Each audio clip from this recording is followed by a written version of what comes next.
दुर्भाग्यजनक कथा आज प्रश्नकाल समय माननीय विरोधी दल सदस्य माने हट्टगोल कले पोडियम आकु आसिले माननीय बाचस्पति महोदय को दुर्व्यवहार कले।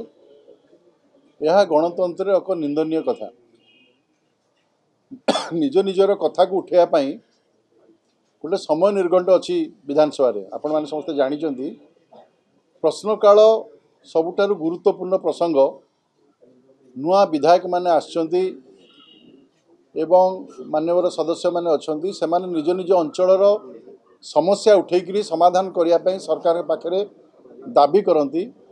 इतिर उभय शासक और विरोधी दल समान भाव में सुजोग पाती।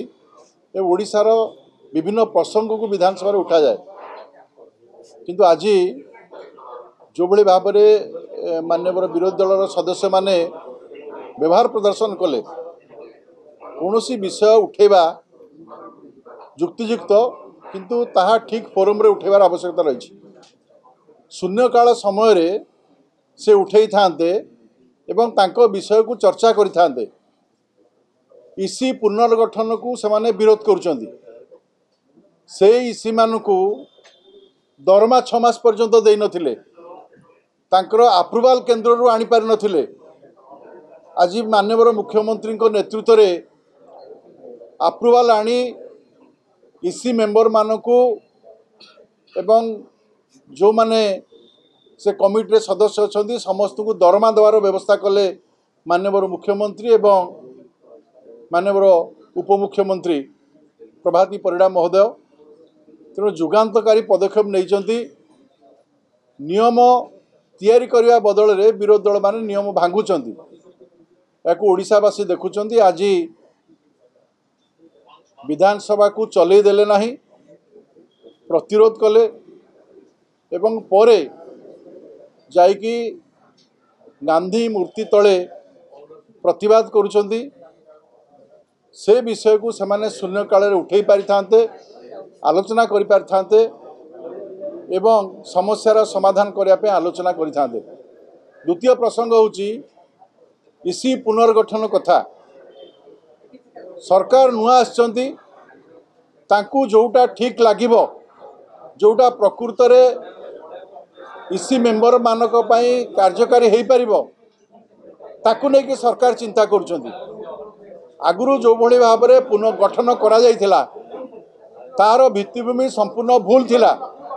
राजनैतिक उद्देश्य प्रणीत थिला एवं बिजु जनता दलर समर्थक माने मेंबर होइकि थिले एवं प्रक्रिया मध्य भूल थिला।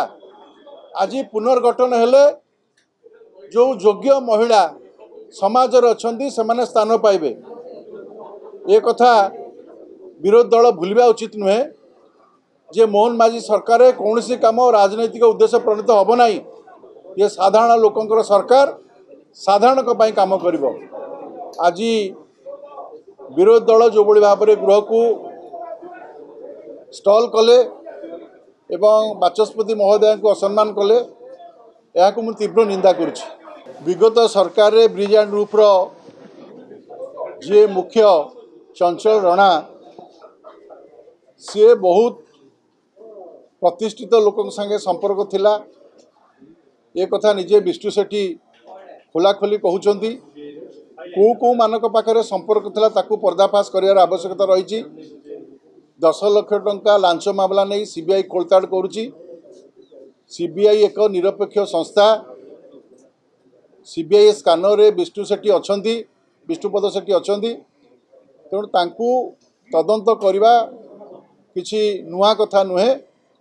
तदंत होला परे जना पड़िबो को माने एथिरे संपृक्त अछंती।